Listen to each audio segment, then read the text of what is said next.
বন্ধুরা, সুপ্রীতি কিচেন ব্লগে তোমাদের অনেক অনেক স্বাগত জানাই। সন্না গাছে ফুল এসেছে, দেখা হবে সন্না গাছগুলোতে ফুল এসেছে। কিছুদিন পরে এই গাছগুলোতে ডাঁটা হয়ে যাবে। আজকে তোমাদের দেখাবো বড় মাছ দিয়ে খাম দিয়ে আলু দিয়ে ঝোল বানাবো।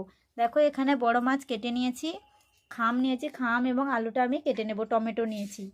পুরো রেসিপিটা তোমরা প্রথম থেকে শেষ পর্যন্ত দেখবে। দেখো খামগুলো ভালো করে ধুয়ে নিয়ে চলে এসেছি, আলু কেটে ধুয়ে নিয়ে চলে এসেছি। মশলাগুলো নিয়েছি পেঁয়াজ কুচি, চেরা কাঁচা লঙ্কা, পেঁয়াজ বাটা, রসুন বেটে নিয়েছি, আদা, তেজপাতা, জিরে বাটা, টমেটো, শুকনো লঙ্কা গুঁড়ো নিয়েছি, হলুদ নিয়েছি, 5 ফোড়ন নিয়েছি, লবণ এবং রান্না করার জন্য আমি সরষে তেল নিয়েছি। প্রথমে আমি কড়াই বসিয়ে দিয়েছি। এদিকে মাছে হলুদ এবং লবণ মাখিয়ে নেব। মাছের মধ্যে হলুদ গুঁড়ো,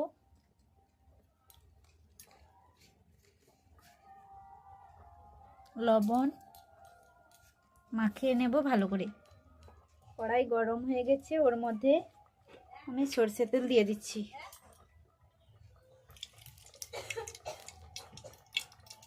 মাছগুলো হলুদ এবং লবণ ভালো করে মাখিয়ে নিয়েছি, এবারে ওর তেলের মধ্যে দিয়ে দেব।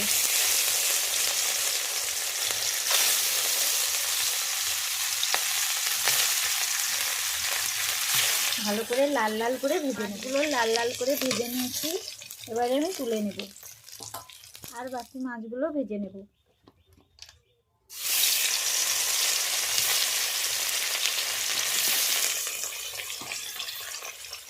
এগুলো লাল লাল করে ভেজে নেব। মাছ ভাজা হয়ে গেছে, ওই তেলে আমি খামগুলো ভেজে নেব।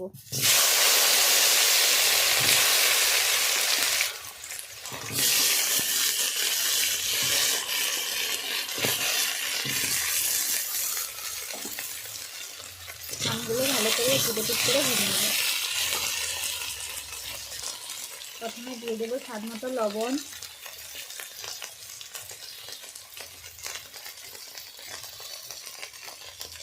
হলুদ গুঁড়ো, ঢাকা দেবো না, এইভাবে ভালো করে ভেজে নেব। আমাদের এদিকে এইগুলোকে বলে খাম বলে থাকে, কেউ কেউ আবার মেটে আলুও বলে থাকে। তো মেটে আলু দিয়ে মাছ দিয়ে ঝোল করলে খুব সুস্বাদু হয়। খামগুলো ভাজা হয়ে গেছে, আমি তুলে নেব।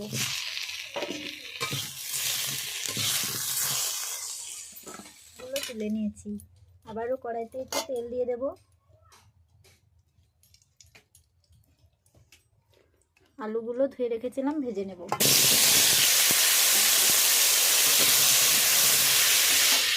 দিয়ে দেবো স্বাদ মতো লবণ, হলুদ গুঁড়ো দিয়ে ভালো করে ভেজে নেব। আলুগুলো ভাজা হয়ে গেছে, আমি তুলে নেব। ঝোল তোলার জন্য আমি প্রথমে কড়াইতে সরষের তেল দিয়ে দেবো। দিয়ে দিচ্ছি চিনি প্রথমে একটু লাল লাল হয়ে এলে ওর মধ্যে আমি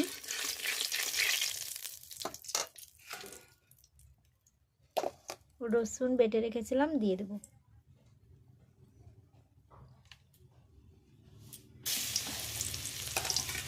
রসুন দিয়ে দিয়েছি,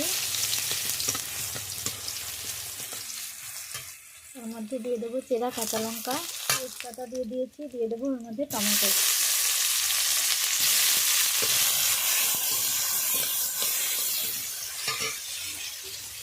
আদা, পেঁয়াজ এবং জিরে বেটে রেখেছিলাম দিয়ে দেবো।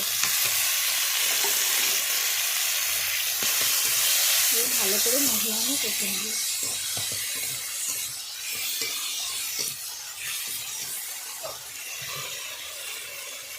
এর মধ্যে দিয়ে দেবো শুকনো লঙ্কা গুঁড়ো,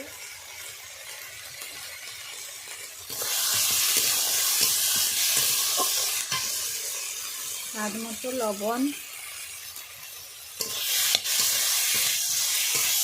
দিয়ে কিছুক্ষণ ধরে একটু কষে নেব। মধ্যে উপর দিয়ে আমি 5 ফোড়ন ছড়িয়ে দেবো। হালকা করে দিয়েছি, তেলে দিয়ে আমি মশলার উপরে দিয়ে দিয়েছি। মশলা কষা হয়ে এসেছে, ওর মধ্যে দিয়ে দেবো হলুদ গুঁড়ো, দিয়ে আবারও কিছুক্ষণ কষে নেব। মশলা কষা হয়ে গেছে, ওর মধ্যে ভেজে রাখা আলু এবং খামগুলো দিয়ে দেবো। দিয়ে কিছুক্ষণ ধরে কষে নেব। এইভাবে কিছুক্ষণ কষে নেব। আম এবং আলু ভালো করে কষে নিয়েছি লাল লাল করে। এর মধ্যে আমি জল দিয়ে দেবো।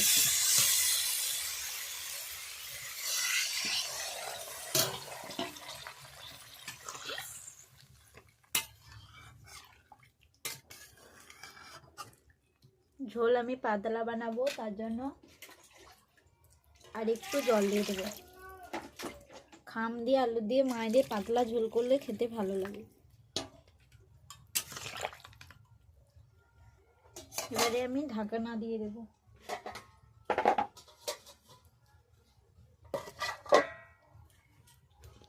কিছুক্ষণ সেদ্ধ হওয়ার জন্য ঢাকনা চাপিয়ে দিলাম। কিনা দেখে নেব। ঝোল হয়ে এসেছে, ওর মধ্যে সামান্য লবণ দিয়ে দেব। লবণ দিয়ে রেখেছিলাম, তার জন্য অল্প দেব। আর কিছুক্ষণ হয়ে গেলে ওর মধ্যে আমি মাছ দিয়ে দেব। ঝোল হয়ে এসেছে, ওর মধ্যে ভাজা মাছগুলো দিয়ে দেব। মাছগুলো দিয়ে দিচ্ছি।